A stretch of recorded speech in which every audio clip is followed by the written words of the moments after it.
Well, India continues to report a surge in COVID cases.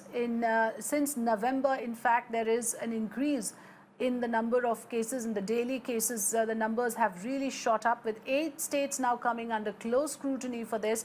Over 10,500 new cases reported of COVID-19 and 78 deaths reported in the last 24 hours. This is an all-India figure, but remember, almost half of this is coming from Maharashtra. The state continues to be the worst affected state, with 81% surge in cases when compared to the previous week, while Madhya Pradesh is becoming second in the list now, that saw a 43% rise in daily cases. As part of the precautionary measures, Gujarat and Karnataka have reimposed the interstate travel curbs to arrest the surge in cases.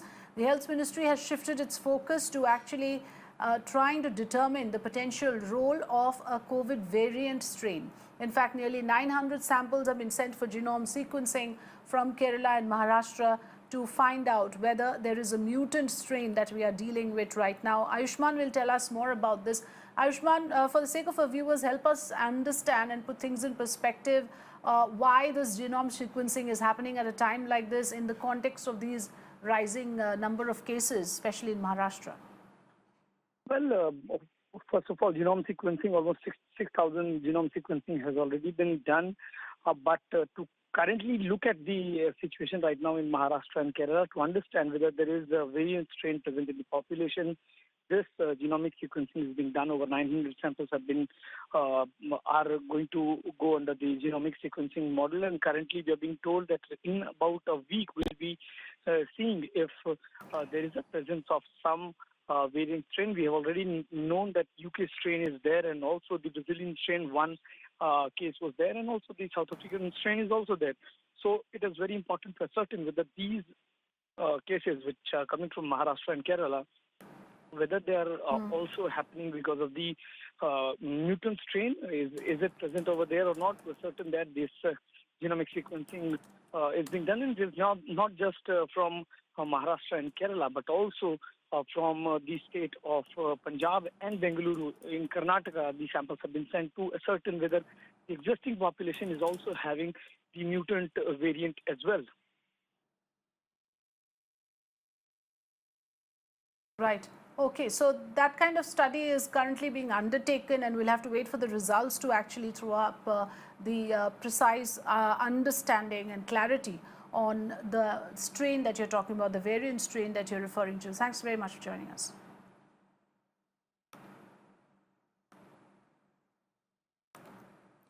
All right, let's talk about the city of Mumbai. For the last 5 days, Maharashtra has been recording over 5,000 cases daily, and Mumbai alone has reported over 700 in that figure. In fact, 761 fresh cases reported in the last 24 hours. Authorities are preparing to reopen quarantine centers, and private hospitals have been asked to reserve more beds for COVID patients. Maharashtra Chief Minister Uddhav Thackeray has called for a high-level meeting with top officials of Mumbai's civic body, as well as the civic body officials of areas around Mumbai, for a review of the ground-level preparedness in case there is a massive surge that the city has to deal with.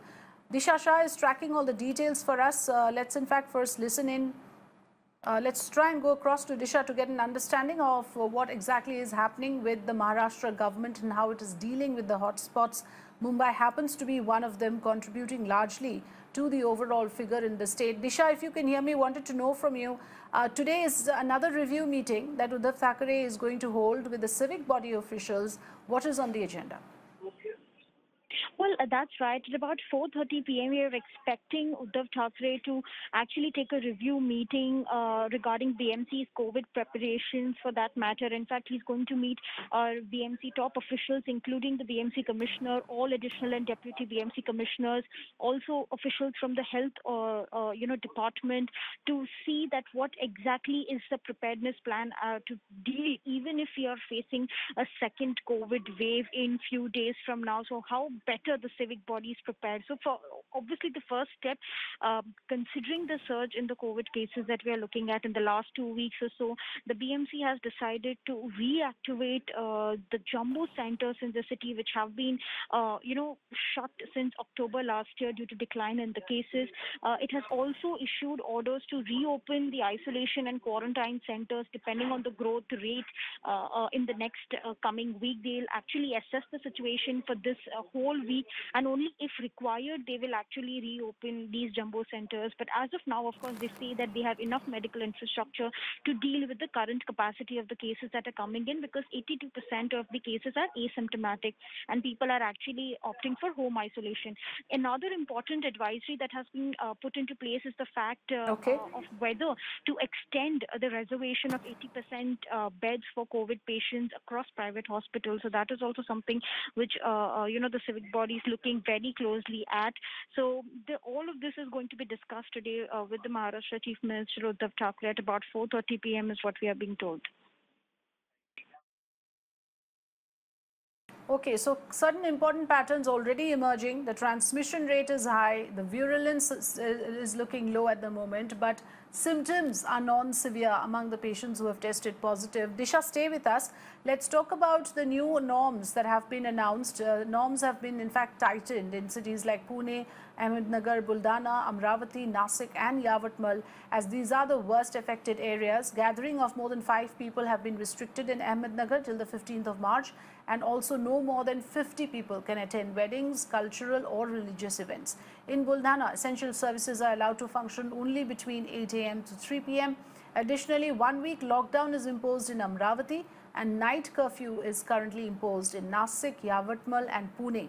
All of these districts are throwing up big numbers. So Disha, coming back to you, certain immediate measures have already been taken, but then there also needs to be a ramping up of testing and tracing in order to break the chain of transmission.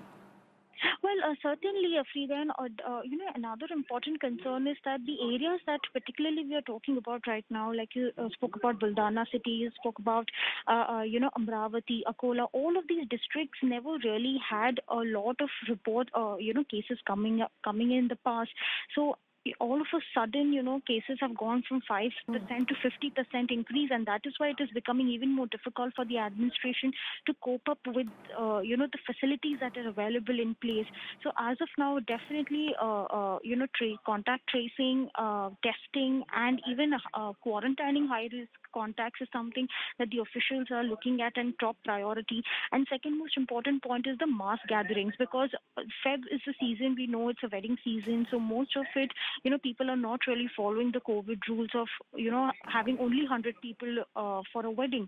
There are more than 300, 400, 500, and that is what is creating problems, specifically in these rural areas of the worst affected districts.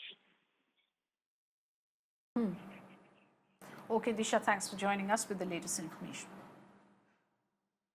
Myrna has accessed data on the COVID vaccination, which highlights that there is a wide variation in the use of Covishield as opposed to Covaxin across states. In fact, Chhattisgarh and Punjab haven't even started administering Covaxin, despite both these states receiving over 37,000 doses respectively. Similarly, Tamil Nadu has administered only 2.4% of the 1.8 lakh doses that they have received of Covaxin. Maharashtra has administered only 5.4% of the 1.7 lakh Covaxin doses. Bihar and West Bengal are also among the states with very poor percentage of administering the Covaxin dosage. Let me go across to Ayushman to understand why such a pattern is emerging.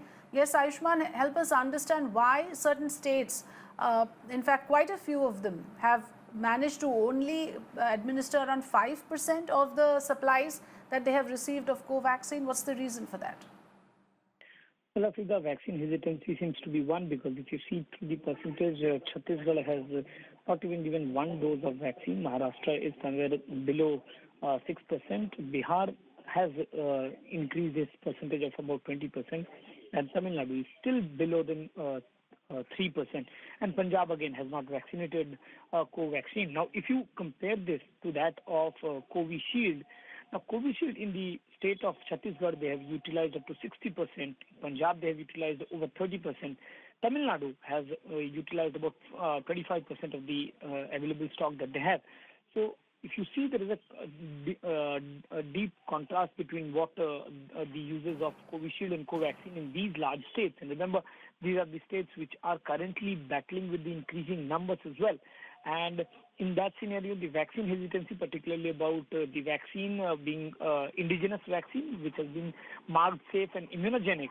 We know for the fact that Chhattisgarh had earlier objected, but still, even in Maharashtra, in Tamil Nadu, in Punjab, we are not seeing high numbers as compared to that of Covishield, and that can slowly be given out to the fact that vaccine hesitancy is there, and at the same time, the state government is not rolling out the vaccination is not being done at that quantum which is required. In Covishield, we are seeing that, but in Covaxin, unfortunately, that is not the case. Okay, thanks for joining us, Ayushman. And the big question around Covaxin is also about the efficacy data. The hesitancy for a lot of people is around the fact that Covaxin has not released the full efficacy data. And now we have information that Bharat Biotech has said the interim data on Covaxin efficacy will be made public over the next 2 weeks. Speaking at the BioAsia Summit, Bharat Biotech's MD, Dr. Krishna Ella, said that Covaxin's efficacy couldn't be determined any faster as the company was not able to combine phase 2 and phase 3 trials. Dr. Krishna Ella also added that Bharat Biotech will now approach COVAX for the supply of its vaccine upon releasing the efficacy data.